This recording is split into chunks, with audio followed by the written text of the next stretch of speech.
لیکن پتر کوئی پرانا کوئی نہیں آیا. پتر کئی دن گزر گئے, پرانا کوئی نہیں آیا. سمجھو کہہ رہا ہے, میرا ابا کہہ رہا ہے کہ بیٹا پریشان ہو رہا ہوں, مہمان کوئی نہیں آیا. کئی دن گزر گئے, مہمان کوئی نہیں آیا. کئی دن گزر گئے, مہمان کوئی نہیں آیا ہے.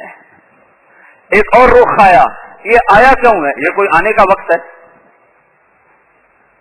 جس وقت بھی کوئی آ جائے, یہ کوئی آنے کا وقت ہے, منہ اٹھا کے آ گیا. یہ کوئی آنے کا وقت ہے, منہ اٹھا کے آ گیا. رات 12 بجے ہمارے پاس مہمان آ جاتا تھا. ہماری مائیں کہتے تھے بسم اللہ بسم اللہ, برکت آ گئی, برکت آ گئی. نہ گیس نہ بجلی ہے اور نہ کوئی فریج نہ فریزر. موقع پہ مرغی پکڑنی, کسی نوکر نے ذبح کرنی اور اس کی بوٹیاں بنا کے ہماری ماؤں کو دینی. انہوں نے رات 12 بجے چولہے پہ بیٹھ کے اتنی خوشی سے پکانا کہ جیسے دن کے 11 بجے کوئی مہمان آیا ہو. رات کے 12 بجے آنے والے مہمان کے لیے بھی ہماری ماؤں کے کلمات کانوں میں گونج رہے ہیں, بسم اللہ بسم اللہ, برکت آ گئی. اب تو دن کے 12 بجے آئے تو ماتھے پہ بل پڑ جاتا کہ یہ آیا کیوں ہے.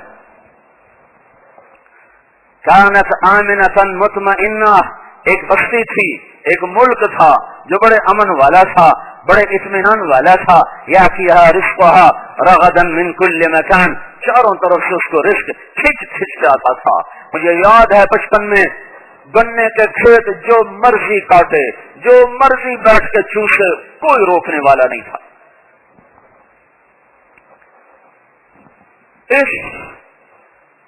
یہ میں نے اپنی آنکھوں سے دیکھی بتائی باتیں.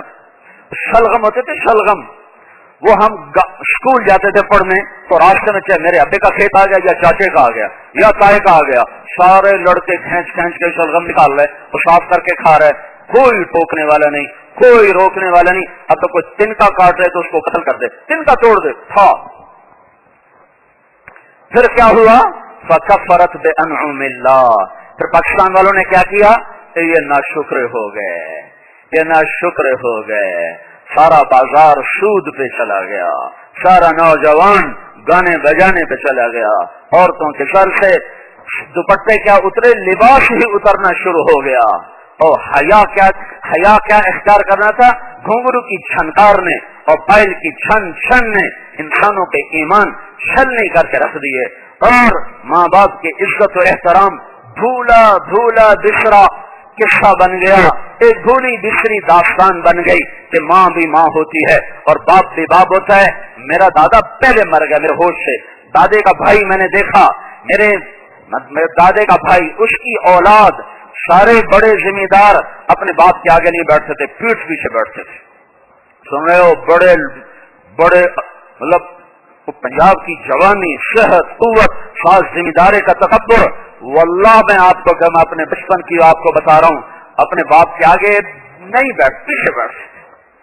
اور اب کی سنتا ہوں, ایک لڑکی ماں سے کہہ رہی تھی بھوک نہیں ہے, یعنی بکواس نہ کر. ماں کو بیٹی کہہ رہی تھی بھوک. میں سن رہا تھا. تو کیا ہوا؟ فکفرت بانعم اللہ. اور پاکستان والوں نے کیا کیا؟ وہ ناشکر ہو گئے. وہ سارا بازار سٹے میں جکڑ دیا, سارے بازار کو جوئے میں جکڑ دیا, سارے بازار کو ذخیرہ اندوزی سے جکڑ دیا, سارے بازار میں مصنوعی ریٹ بنا دیے اور غریب کے چولہے ٹھنڈے کر دیے, اور سود کو تجارت بنا دیا, سٹے کو تجارت بنا دیا, جوئے کو تجارت بنا دیا, فراڈ فریب دھوکے کو تجارت بنا دیا. اور اذانوں پر 95 لوگ باغی ہو گئے. میں حیران ہوتا ہوں, اتنا بڑا شہنشاہ تھا, اسے بلانے کے لیے انداز تو شہنشاہی ہوتا. چلو نماز کے لیے, یہ تھا لہجہ بلانے کا. چلو, کیا لفظ ہونا چاہیے تھا؟ قوموا الی الصلاۃ, چلو نماز کے لیے. لہجے میں ایک طاقت ہوتی ہے, ایک روب ہوتا. جیسے یہ تم گھنٹی دے کے بلاتے ہو باہر والے کو, یہ کتنی بےعزتی والا کام ہے. انسان کو بلانے کے ٹن ٹن, انسان کو بلایا جا رہا ٹن ٹن. وہ سوچا چاہ چھڑتے نسلا ہے, بیڑی چھڑتے نہ, صاف بولا ہے, روٹی اندر سے باہر سے آ گیا, صاف بولایا ہے. ہائے ایسا میرا اللہ کہتا چلو قوموا الی الصلاۃ. میں حیران ہوں میرے رب نے, اور یہ چند دن پہلے میں سوچنے لگا کہ حیا کا کیا مطلب ہے. کبھی خیال ہی نہیں آیا. 3 مہینے پہلے حیا کے لفظ پہ غور کیا تو میں پانی ہو گیا. میرے اللہ نے مجھے کیسے بولا ہے حیا حلا, یہ عربی محاورہ ہے. حیا حلا کیا ہے؟ کہ ایک دعوت ولیمہ ہے اور میزبان دروازے پر کھڑے ہوئے، آئیے آئیے آئیے آئیے خوش آمدید ہیں، وہ گھر والے کھڑے ہوتے ہیں نا، دولہا بھی کھڑا ہوتا، وہ لفافے کٹھے کرنے چکر تو نا وہ